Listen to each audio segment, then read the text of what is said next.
Lovely to see some new names and new faces too. So yeah, as Charlotte said, I'm Leah. I'm from the Young Carers Development Trust.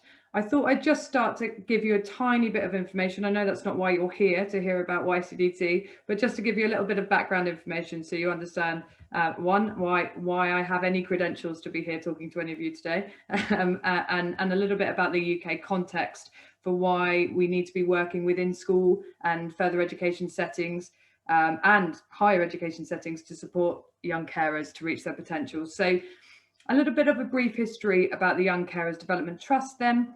So we were founded in 2012, and that was in response to a fact at the time that in Wiltshire, England, where we were founded, not a single young carer on record had ever gone to university.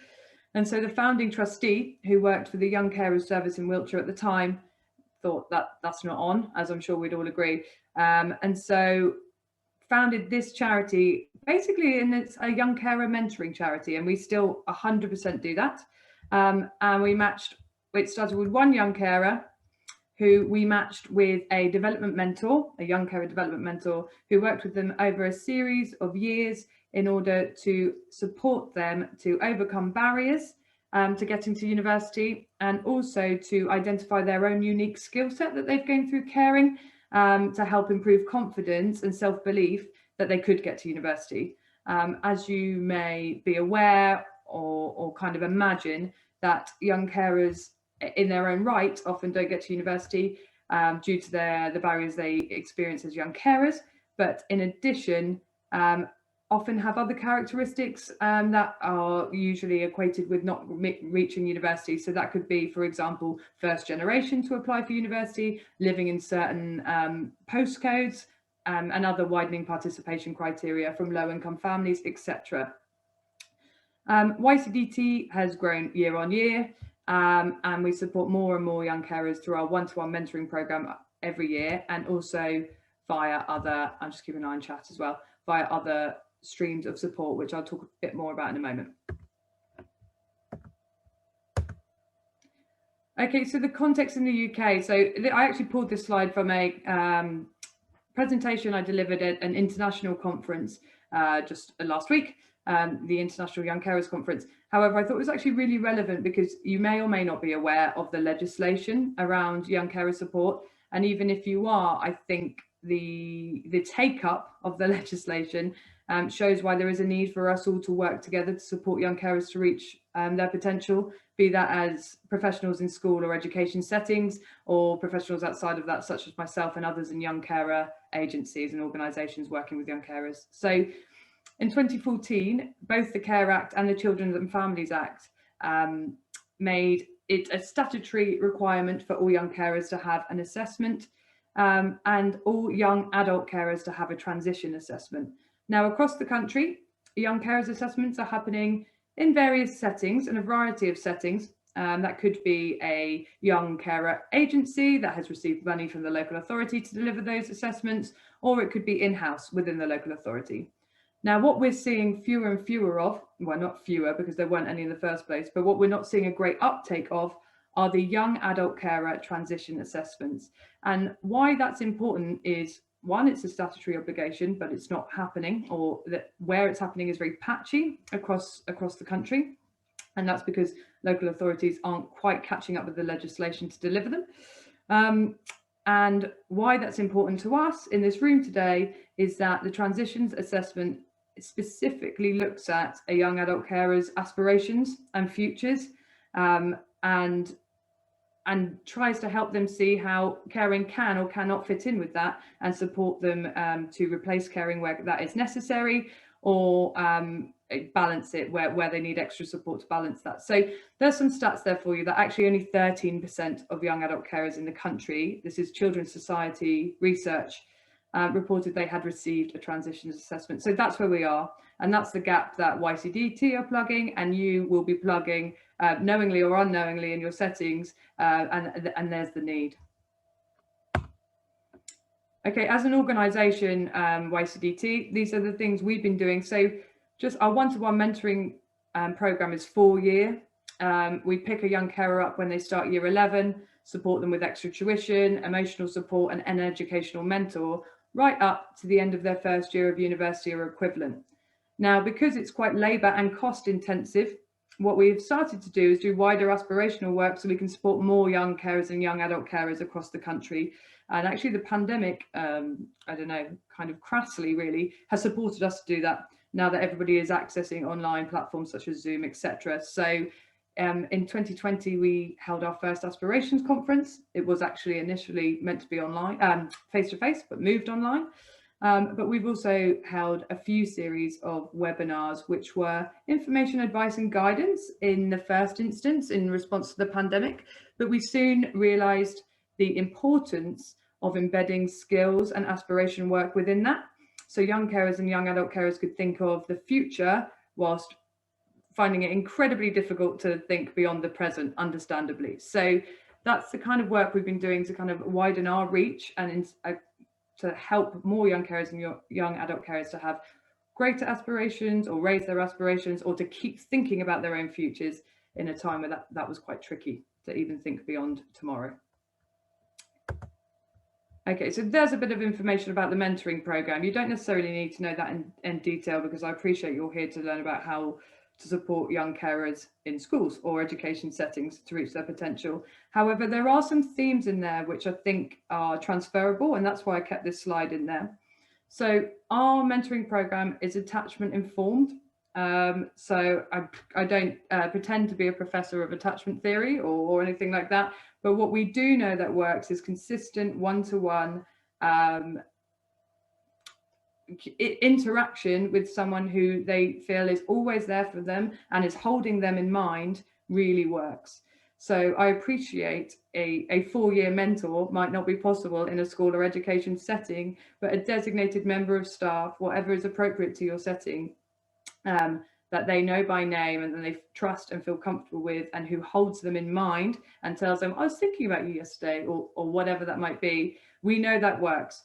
And that's not to say that's because all young carers have experienced difficulties in childhood. That means they have difficulties forming attachments or trusting adults. That's not the case necessarily. There will be some, but that's not necessarily the case. But what we do know is, regardless of that, the model really works. So if that's something you'd like to kind of think about when wondering how to support young carers in your settings, I would say from our experience, that has worked.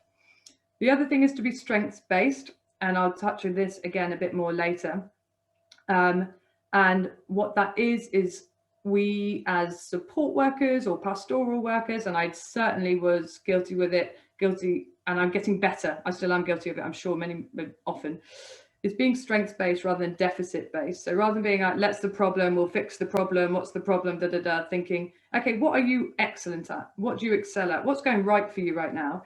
Because although we will always have to problem solve and support them to problem solve, ultimately, being strengths-based improves confidence and improves self-esteem. So I'm not saying neglect any problems, but I'm saying our model uses a real strengths-based approach that helps young carers really identify the skills they've gained through caring. And then as a result, they start seeing potentially their experiences as an enabler rather than an inhibitor.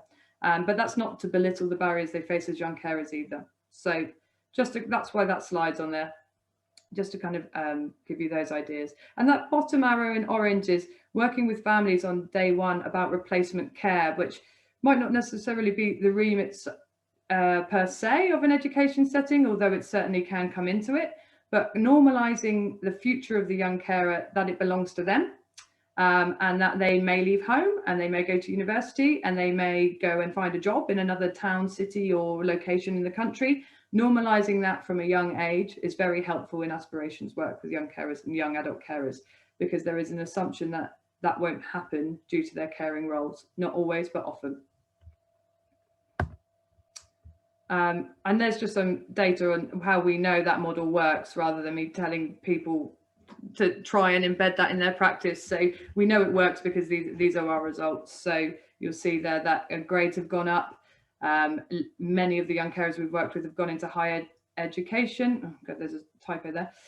Where we know young carers are actually woefully underrepresented in higher education. The remaining 25 went into meaningful employment. So for example, we've had young carers wanting to be a mechanic, for example. So higher education is not necessarily the right route for them, but now they are working as a mechanic, for example. They've remained eat at all times, the young carers we've worked with on a one-to-one basis, which is no mean feat because they're 4 times more likely to be neat. And that's just kind of a little added that a growing number of our young carers are now accessing fee-paying sixth forms as well, which might be an option when you're thinking or working. I can see there's a few careers advisors in the room working with your young carers about transition to sixth form, if that might be an option for them, and not to rule that one out. Okay, so that was kind of the YCDT stuff. So if anyone's got any questions about that, please do feel free to shout now. But now we're going to get into the meat of what the information you probably came here to actually hear.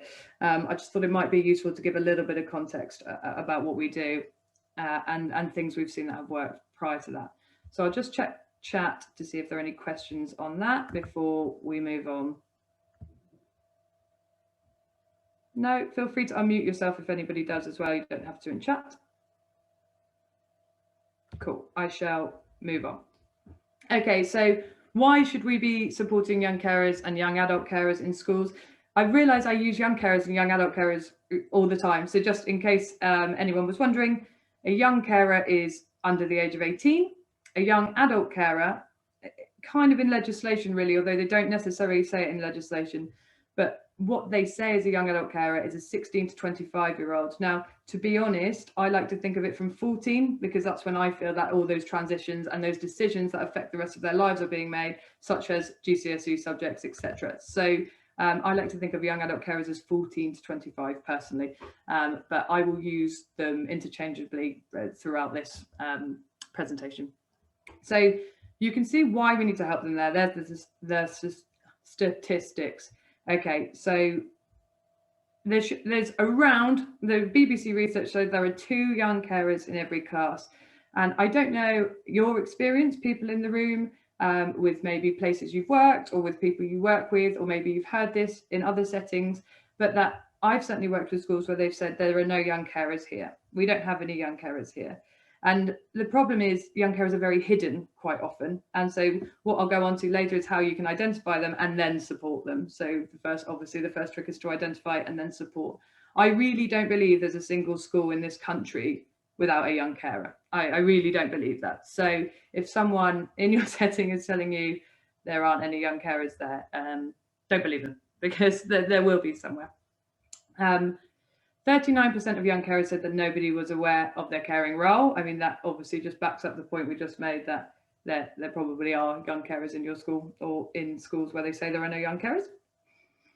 On average, young carers miss or cut short 48 school days a year. So that's almost 10 weeks of school there. And it doesn't have to be a whole day, but like it says, cut short.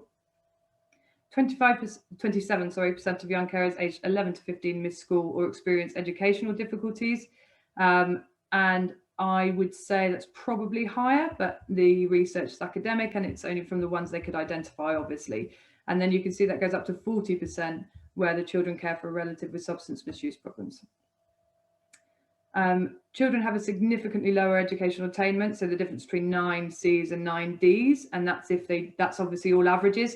So if they don't do 9 qualifications, then we're looking at quite a bigger gap between that C and that D grade then, that D coming much lower. A quarter of young carers said they were bullied at school, and we hear this over and over again, the feeling of isolation from young carers and young adult carers, which therefore actually results quite often and sadly into bullying. So they're unable to attend events, or what if it's not an event, hanging out in a park, whatever that might be, with their peers. And as a result, because of their caring roles, because they're needed at home. And so quite often as a result, they are ostracized by their peers and then bullied as well. I can see that someone's asked a question about current data. I can see this one's from 2013. Is that last one about bullying? There is more, I tell you what, there is more recent data from the pandemic. Oh, you're talking about the educational attainment, GCSE. No, not that I know of. There is more recent data from the pandemic about how young carers and young adult carers have been feeling in terms of mental health, reporting on well-being and reporting on feelings of isolation and bullying, but I haven't found an educational attainment data since that one. That doesn't mean it doesn't exist. I just haven't found it. So you can see that young carers are twice as likely to experience a mental health problem than their peers. Our young adult carers, I think that goes up again. And you can imagine from the pandemic, I think it's actually gone up again as well. I'll just check chat again. Sorry, I can see it's buzzing. No problem. And kind of why we should be worried about all this. Clearly we will be, because we are professionals and we care about the outcomes of the young people we work with.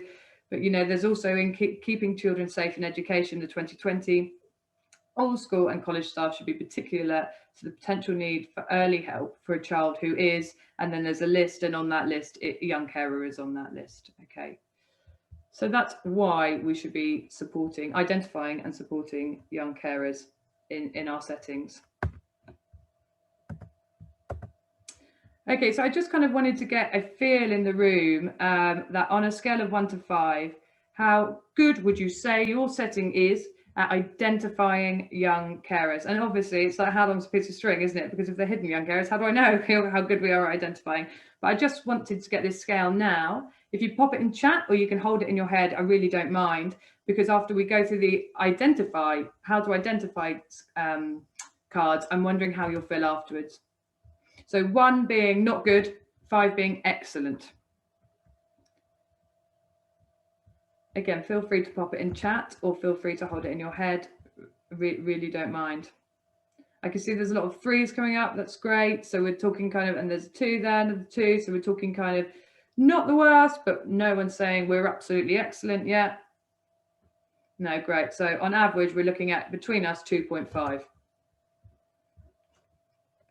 Okay, so the next couple of slides, we're going to talk about how we can identify young carers in education settings. Okay, so this is systemic rather than an on the ground. Okay, so this slide will be about how systemically or strategically we can identify young carers within the settings. The next slide will be kind of the on the ground, so what to notice, what to look out for.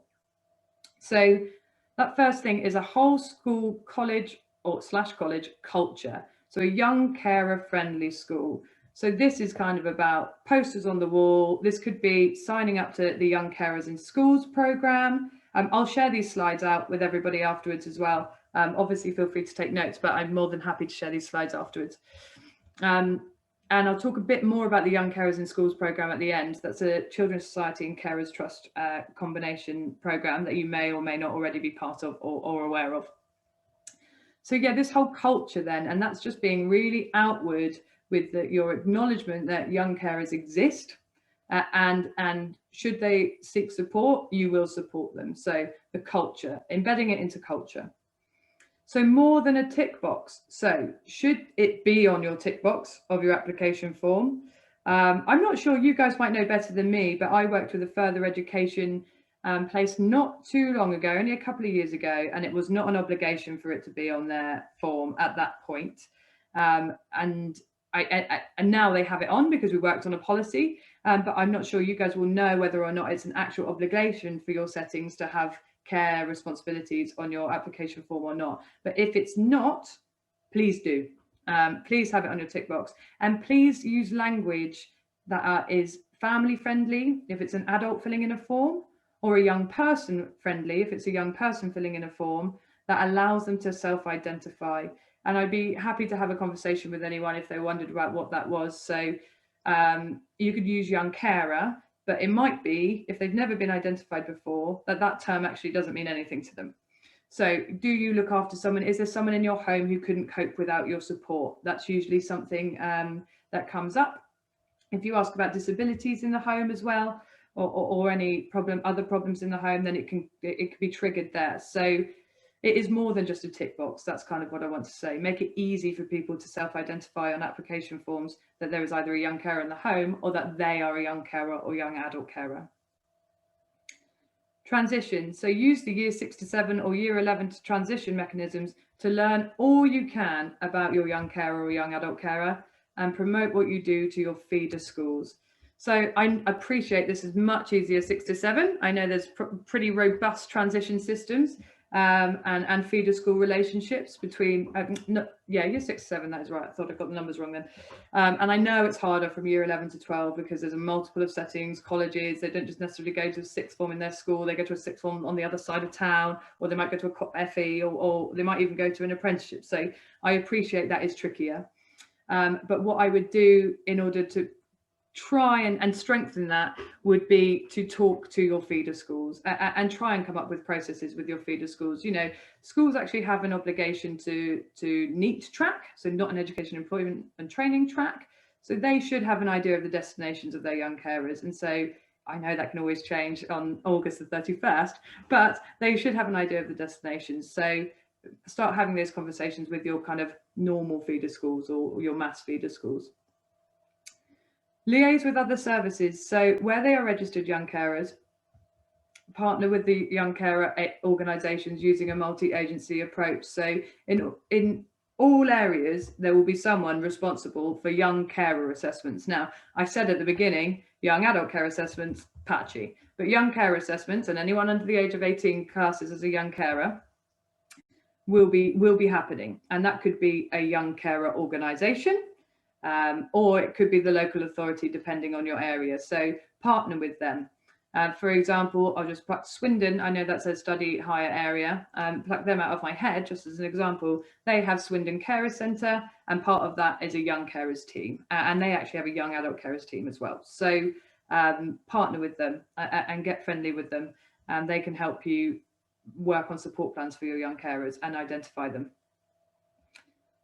Raise awareness of young carers with staff, pupils and families using website, newsletters, social media, and training. That's the last point, but I've skipped it a little bit. But, you know, Young Carers Awareness Day, that's a big day. So put it on your social media, put it on your website, put it on your newsletter. And again, this is where the strengths-based come in as well. So if you want to raise awareness of young carers, it's not necessarily about victimization, if you will. It might be about like, look at this amazing young person. They look after mum on Monday, and then on Tuesday they come in and do a performing arts, expose, and it's brilliant, etc. So try and be strengths-based in your awareness raising. Unless you're fundraising, then we all know victimization works, unfortunately. So depending on what your young carers want and what your young adult carers want to do. Yeah, Carers Week in June. Yeah, just around the corner. Young Carers Action Day is in March. So watch out for that one as well. It was March the 16th this year. I don't know what it will be next year yet, but mid-March. So look out for that. And that's with the Carers Trust. They'll be releasing that date. Reduce stigma and increase understanding by assemblies. So again, this is this whole awareness raising. You can embed that into the school and the school schedule. And train your staff. So interestingly about staff training as well, there are plenty of people, well, I know, who would actually do this for free. Again, this is where your relationship with your young carer service comes in. They might be able to do this for free for you. So link with them, say, look, at a really minimal cost. So I know there is some budget for inset days. So should it cost, you might be able to do that. If you don't have any budget, a young carers agency near you might be able to come and do that for you and your staff. So do get friendly with them. They are worth knowing, and they can come and train everyone on all the things I'm doing today. Okay, so that was kind of a bit of systemic stuff. I'm just going to check because I can see it's there we are. Yeah, there's just someone there offering this for free in the chat already. So link with them. So on the ground then, so that was kind of that strategic, systemic stuff that can be done within a school and within school policy. Now on the ground, so if you're a member of staff or you're a teacher or you're a young carer worker, whatever it might be. So these are some things, and you'll notice they are very similar to other safeguarding kind of flags. But some are slightly different as well. So you'll see that experiencing fatigue. So, I've worked with young adult carers and young carers who've had to get up 3 or 4 times in the night to see to mum or see to a sibling. And so it might be that they're tired, and then tired often can lead to sleeping in, and sleeping in can lead to lateness. And so they're often telltale signs. I touched on isolation or bullying earlier. Like I said, they're often unable to access the same kind of social lives as their peers, and as a result, often ostracized by their peers. because they don't actually necessarily explain to their peers what's going on either, which is actually why on that other side, when we're saying about raise awareness of them, that could be really helpful to kind of reduce this bullying and sense of isolation and loneliness. It may be that clothes are unwashed or unkempt. I mean, that's not always the case. What we usually find with young carers is they are doing these roles, but it can happen because if someone's poorly at home and actually usually they are in charge of the washing or whatever that might be, it might be that for a while that's not happening. And then worried. So we call guilt the carer's curse, okay, and worry the carer's curse. And that's because whatever a young carer is doing, they're more or less feeling very guilty that they're not with the person they care for. And I'm generalizing, I'm not saying everybody does, but it happens quite often. Or they're feeling worried about the person they care for. So for all you know, your young adult carer or your young carer could have just dropped mum off at the hospital, or dad, or brother, or sister, or granny on the hospital on the way in for some actually pretty major surgery. And they are not going to be concentrating on their schoolwork. And so do watch out for that one.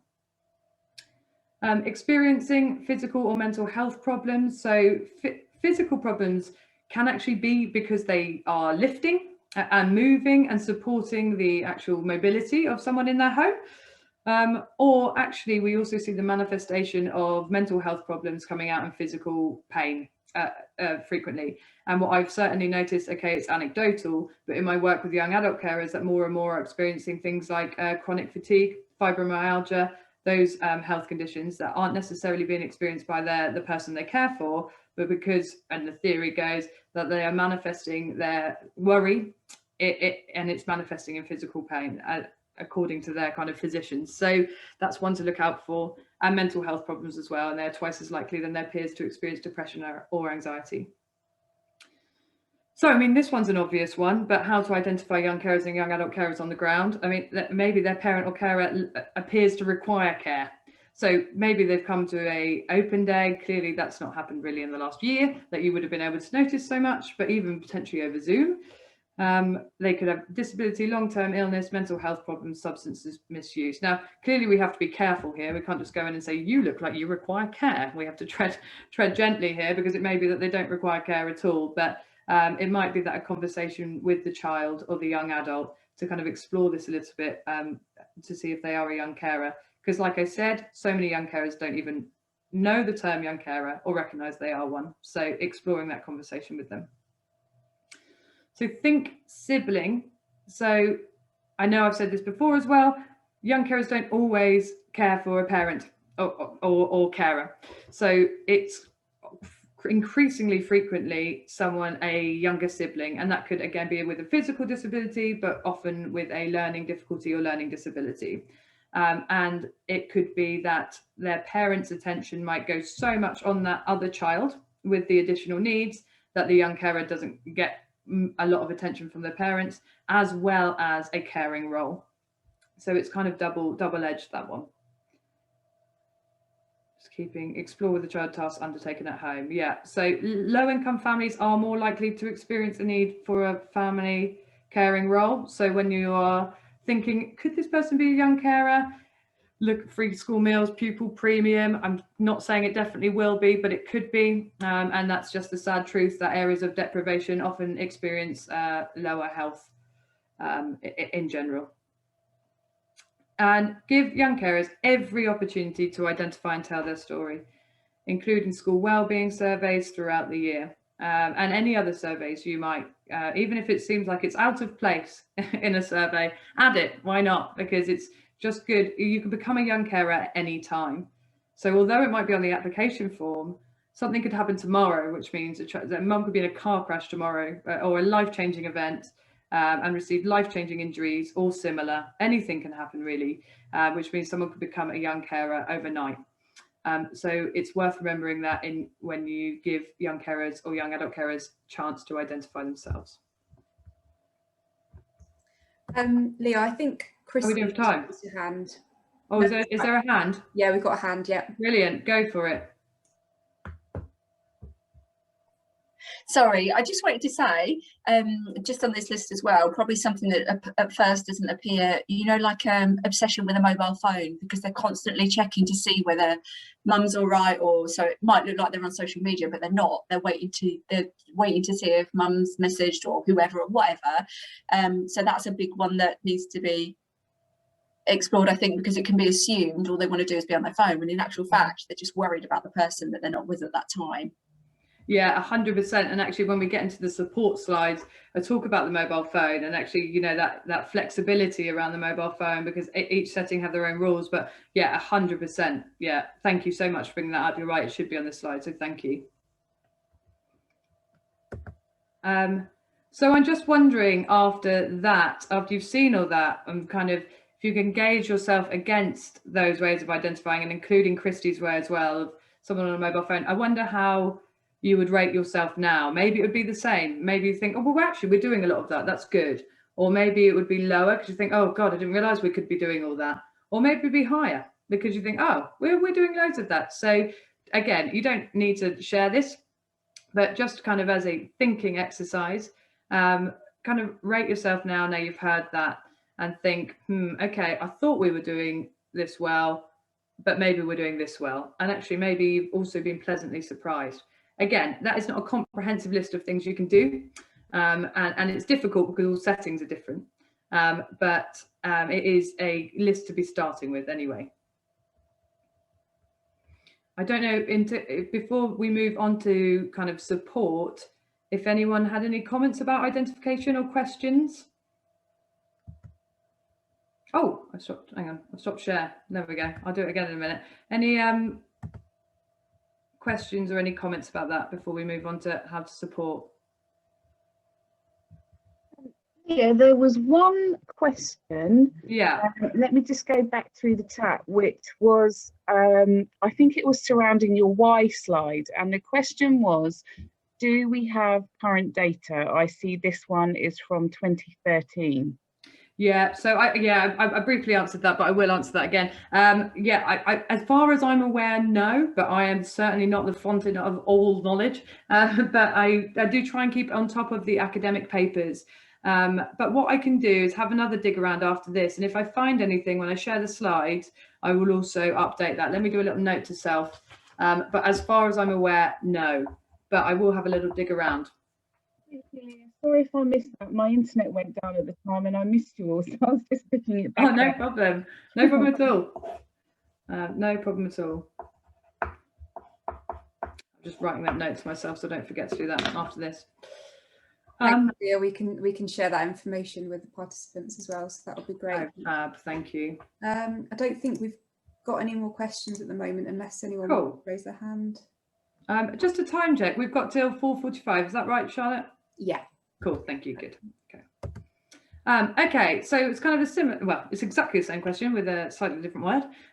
So how could you feel that you are supporting? So you've identified them, and actually they can be completely different, these rates, because if you're not very good at identifying, but you support the ones you have identified really, really well, then you can rate yourself quite highly on this. So how good do people think they are at supporting their young carers to reach their potential? Now, also, that's a bit tricky as well, because if I just put the full stop or the question mark after young carers, you might think great as well, but it's to reach their potential. So, and I'll kind of talk about the nuances between support and supporting them to reach their potential over the next few slides, but I'll be interested to hear how people feel about their support levels and what their rating is. So I can see in chat. Oh, great. Someone's feeling good about that. That's good. That's a 4. That's fab. Again, another exercise, hold it in your head if you want, or feel free to pop it in chat. But nice to see that someone's feeling positive about it. Okay, I will move on then. So the first slide is about how we support young carers with their caring role.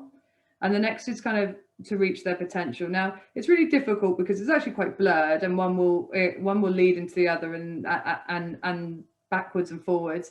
You know, as I'm sure you'll all be aware of kind of Maslow's hierarchy of needs. You know, we need to address everything and the, you know, from the bottom of the pyramid up in order to help someone to reach their potential, basically. So and it's all very interchangeable, but just for the case of this presentation, I split it into 2 slides, but you'll see they kind of, one comes without the other. So supporting young carers with their caring role. Okay, so listen, I mean, this is so obvious, and I'm sure you all do it really, really well every day. I've seen your job titles. It's basically a massive bit of your job is what I was trying to say. So listen, ensure the young carer has a named contact they can talk to when they're struggling with their caring role. So this could be a young carer lead. However, I know it doesn't always work like that. A young carer lead might be able to do the systemic stuff, but actually the person, the young carer, creates a really trustworthy and close relationship within a setting might not be the young carer lead. It could be a tutor, it could be a subject teacher, particularly in FE, when you're not necessarily seeing that many members of staff, let alone the young carer lead. So just having a named contact that they can talk to when they are struggling with their caring role. And that's that whole attachment informed practice that I alluded to in the beginning that we do through our mentoring program. Also train all staff, you'll see in that bracket there, because if all staff are young carer aware, then it doesn't matter who that young carer chooses as their trusted adult or member of staff, they should have some awareness of what that means, and more, because they'll listen to the young carer. Young carers report to feel much better for being listened to. And remember, we can't solve everything, actually. So if they listen and they're already registered as a young carer with you and your young carer agency, and you feel actually they're getting all the support, but they just want to have a moan about the fact that they had to be up twice last night, then just listen. Sometimes, sadly, there's actually not anything we can do other than listen.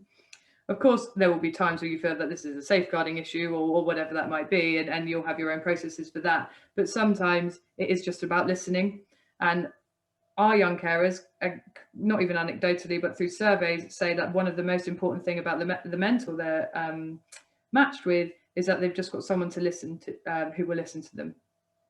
Particularly as well, you'll remember the loneliness and isolation they can feel sometimes. Their friends aren't going through the same thing they are. So having someone who can understand and listen. Be flexible but not naive. This is so tricky. So what we've seen, well, certainly what I've seen from having worked with young carers for many years now, is that schools are getting much better, and education settings are getting much better at meeting the needs of young carers and to appease worry and guilt, like Christy was saying about the mobile phone. So a tailored kind of holistic plan. So maybe you can have your mobile phone in settings where you're not normally allowed your mobile phone. Maybe you're allowed timeouts, late arrivals, early leaving, extension on essays is another one. But, you know, we've also known, I certainly have, young carers who have used that when they haven't needed it. So, for example, an extension on a deadline, when actually everything at home was all right for a while then. There wasn't any major concern that required an extension on that deadline. But, you know, it's about exploration. And I mean, it's much easier for me to write in a sentence on a bullet point than it is to actually implement. But be flexible, but not naive is kind of my message. And to be honest, most of them, if they're asking for it, do need it. So go for it. I've just known the odd one or two who've maybe used it when they shouldn't have. Refer to and join up with other services.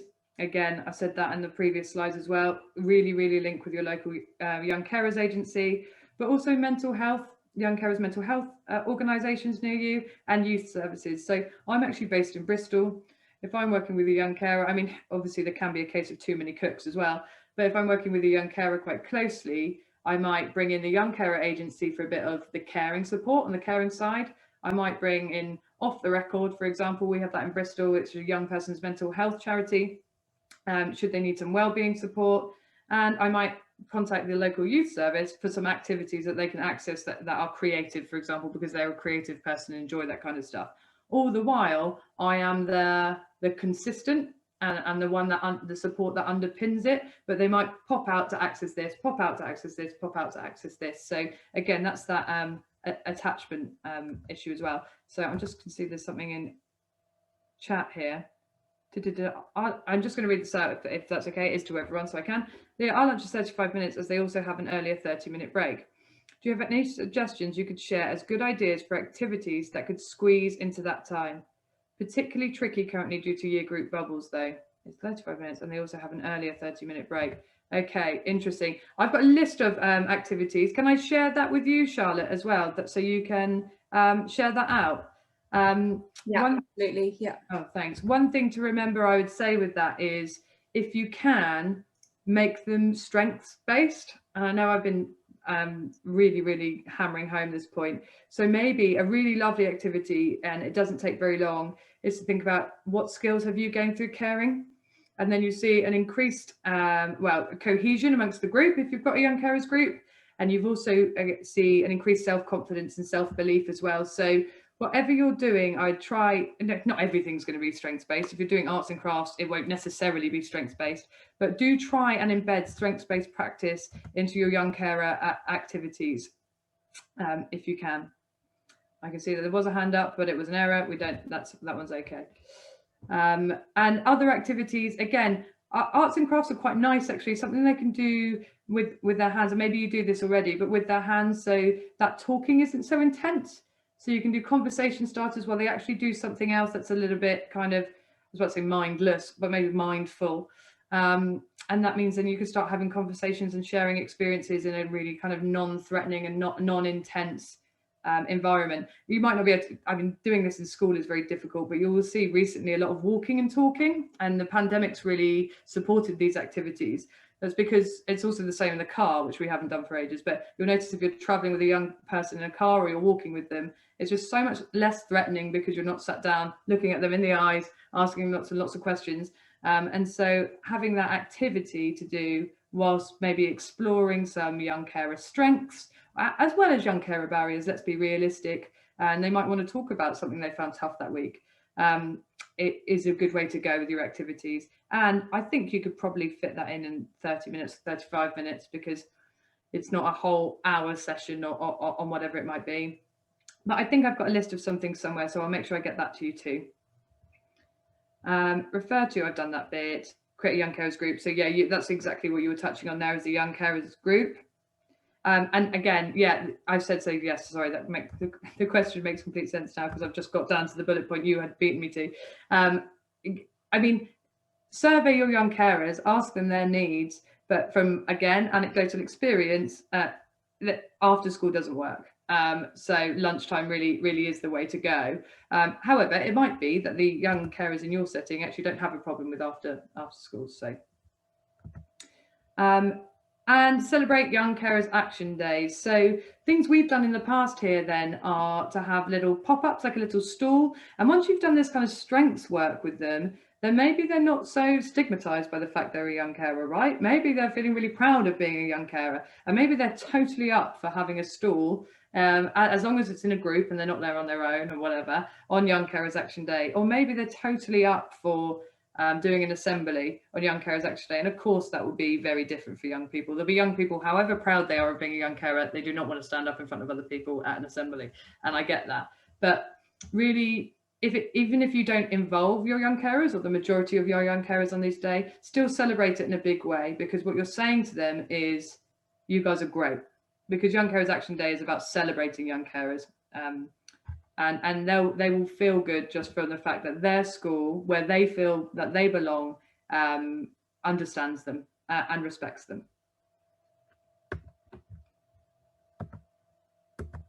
Okay, so the next one then is supporting young carers with their education. So that was kind of the caring side. Like I said, you can't have one without the other, but this is for the purpose of the presentation. I'll split it into 2 slides. So attendance, okay, so you'll remember from that first Y slide, 48 days cut short or missed per year for young carer. So that's about 10 weeks that will be somehow implicated by their caring responsibilities. So maintain high expectations of attendance whilst being flexible. Okay, it's a bit like that. Be flexible, but not naive. You know, it's really easy for me to say, much harder to do in practice. I appreciate that. But we really should be having high expectations of attendance, because missed education means missed learning, and missed learning means lesser life outcomes, basically. We know that. So should their attendance drop to worrying levels, liaise with the young carer agency. So register them as a young carer, make sure they're registered with your local young carer agency, and liaise with them, because it might be a piece of work needs to be done with the family to get some extra support in that home, so the young carer doesn't have to leave school or miss school. And if you don't have a young carer agency locally to you, go to your local authority and ask who's in charge of young carers here. Or if you don't know who your young carer agency is, you can do that and they can tell you who they are. And together you can form a joined up plan. And again, you know, we know that parents are quite scared of when their young people's attendance is being scrutinised. We know this because of fines and the financial implication, etc. But, you know, the people in the room here know, at least from my experience, and I'm sure you guys will agree from yours, is actually you have to miss quite a lot of school before a fine steps on your door. And actually what schools are really keen to do are to work with families to get that child in before reaching to the fine and reaching to sanctions, etc. So yeah, be friendly, as I'm sure you all are naturally anyway in your roles. Attainment. So this is where being flexible. So yes, you can leave early because mum's got a hospital appointment or you need to pick up sibling, whatever that might be. But what happens with all of that missed learning where we've been flexible? What then happens to catch up on missed learning? So another suggestion for that 30-minute lunch might be homework club. And you could chop and change which member of staff comes in there. And I appreciate staff on a break. But you could, if you did it on a rota, they really wouldn't have to do that many. If you had maths in once and then English in the next, it's actually a chance for your young carers in that 30-minute to catch up on some missed learning. They may have missed because they were feeling anxious in class, worried in class, preoccupied, or they weren't in class. So that's a big one. We should have high expectations for our young carers' attendance and attainment, whilst also being flexible. And designated in-school homework time. So home for young carers is often a chaotic place and a noisy place and a place where they're required to do a lot of stuff. So in-school homework time that is designated to them. And again, survey your young carers for when that's best. Lunchtime often is, but it could be that maybe some of them can do after school. Give them leeway with deadlines. We touched on that before. Monitor their academic progress in line with their predicted grades. So we know the years 6 to year 7 transition. There's transition to secondary school often sees an attainment falling off a cliff for some young people, some vulnerable young people in particular. That's not going to be the case with all young carers, but do monitor that. And think extenuating circumstances when moderating exams and assessments. Now, this kind of is more relevant this year than perhaps others, as all schools have had to do that in-house. But we have appealed to all of the head teachers of all the young carers we work with one-to-one to think extenuating circumstances when assessing our young carers' grades this year. And that's because all their time at home will have been different to other young people's time at home. Aspirations, I'm aware of the time, so I am actually just going to blitz through it a little bit. So sorry if I'm going a bit fast now. Aspirations then, so support young carers to think about their futures in the same way as their peers would. I touched on this at the beginning, but normalise that they will go to college, get an apprenticeship, go to university or meaningful employment. Normalise that they might leave home and go off and do that in really casual conversations, like, oh, one day when you're at university, blah, blah, blah, blah, blah, blah. Whatever it might be, really normalise that for them, because I can't stress enough, it really isn't a normal situation for many young carers, or a normal aspiration or thought that's something they will do. Offer targeted information, advice and guidance where their caring responsibilities feel acknowledged, and you can join up with targeted service for that. So I know Study Hire, for example, right now have got a programme on for young carers up from 14 to 19. YCDT, we're often doing things, so sign up to our e-bulletin, our Yak News e-bulletin, and from that you will find out all the things we're doing online or face-to-face and our aspirational work, and they're really targeted, and that's the point. So it's not just another workshop on confidence and motivation, it's about confidence and motivation of a young carer. Be strengths-based. I've said this what feels like a million times now, but they really do gain a unique skill set through their caring roles. So let's help them see what we can see. Well, let's see it in the first place, and let's help them see what we can see. They have a level of maturity often greater than their peers. They've had levels of responsibility. Sometimes they can communicate much better than their peers. It could be anything depending on their situation, but let's start celebrating their strengths and getting them to celebrate their own strengths. And then finally, be inclusive. So support and encourage parents or carers to attend parents' evenings. Often they can't. Actually, Zoom may have changed that as well, potentially, if they have the kind of digital capacity at home. And try and involve parents, carers as much in their education as possible. And we know this is difficult with poorly parents because they're often very poorly. But where we can, do try and include them, because if it's echoed at home, what we're doing in school, the chance for success is much more likely.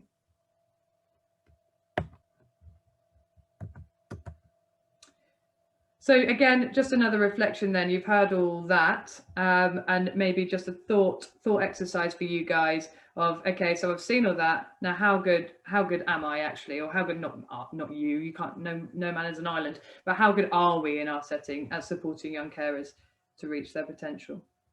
So just a thought exercise. Oh, I see someone's done it. 3.5, nice. Good, that's good. And actually there's a room to go. No, I mean, if anyone put 5, I mean, I probably wouldn't believe them. We're certainly not a 5 at YCDT. We're doing our best, but it's certainly not a 5. So and that's all we have to do, not like you guys, where I'm sure you've got 1,000,001 things to do. Okay, EAT. So what happens next then? Education, employment and training. So I'm thinking FE, HE and beyond here. So what can you do to help raise aspirations? So I touched on this before, but do link with your local Uni Connect. Clearly you have done that already, because here you are on a Study Higher webinar, so congratulations. Get in touch with the widening participation or outreach teams at your local universities. Now, again, you guys probably don't have to do that because you're connected to Study Higher, which basically is that, but they can do some really targeted stuff as well. Sign up to the YCDT YAC e-bulletin for news of their aspiration workshops and conference. We run an annual conference for young carers everywhere. This year it will be in October half term. It will be hybrid face-to-face for those who want to come face-to-face, probably in Bristol somewhere, but it will also be online for those who that would be tricky to get there. And then form a close relationship with your local young carers organisation. So just saying the same things that we've kind of touched on throughout the presentation there.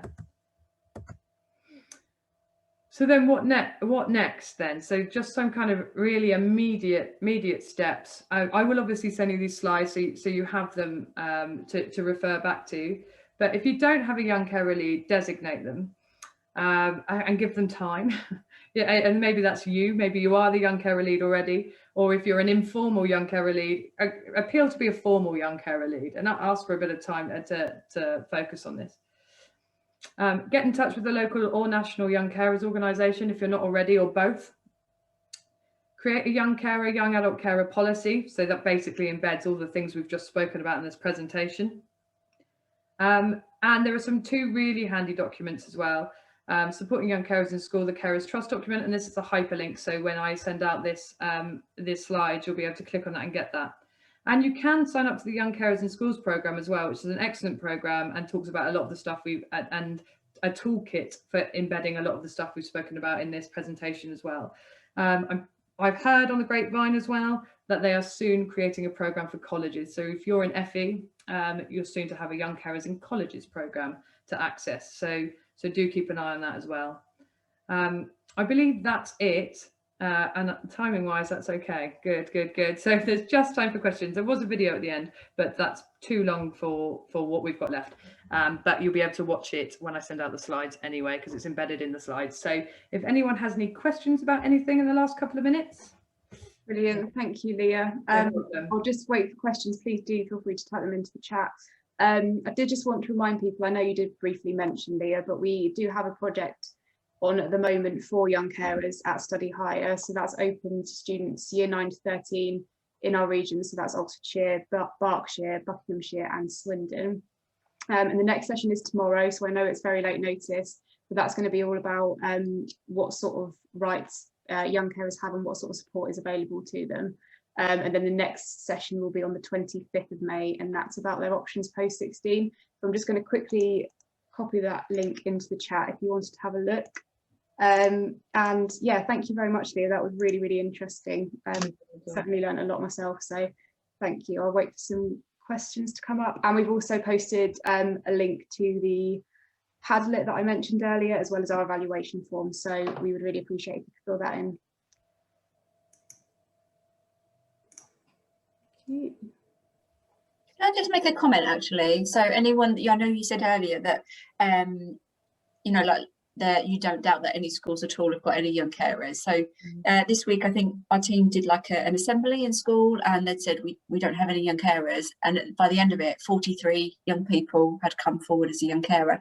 I think about 20 wanted support with that, and the others were like, I'm happy, I can, you know, I manage my role and I don't want any support. But the others did, which is obviously really, you know, quite, it just shows really that you think you might not have to support people, but they're out there and they are hidden. So just wanted to make that point really. Yeah, no, 100%. And thank you for raising that point. One thing I'd say about young carers who don't feel they need or want support, obviously that's absolutely fine. I would still encourage them to register as a young carer, just because there are so many Brucey bonuses you get as well from being registered, like freebies. I know in Bristol you get days out to the zoo. So it might not be that they feel they need support per se, but actually it's, and also we know caring can change. And the intensity of the caring responsibilities. So definitely worth encouraging any young carer who doesn't feel they need support necessarily just to be on the list.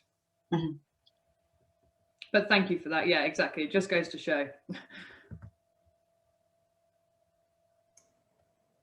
Brilliant. Thanks, Christy. I've just had a comment in the chat from my colleague Jess, who said that the Young Carers Project is actually open to all students, all young carers in the UK.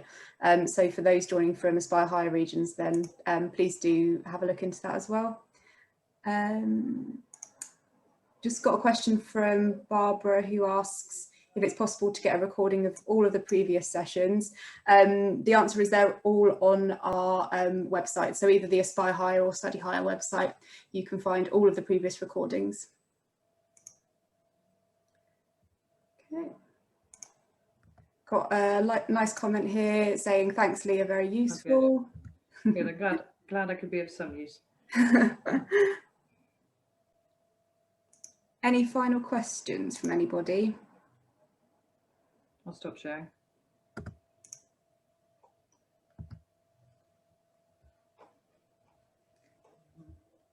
Yeah, lots of nice comments. So thanks ever so much. This has been great. Thank you. That was great. Okay, that looks like 4:45. Brilliant. The first time I've been on time ever, I think. So. Okay, well, if there's no more questions, then it was lovely to see everybody, and thanks ever so much, Leah, again.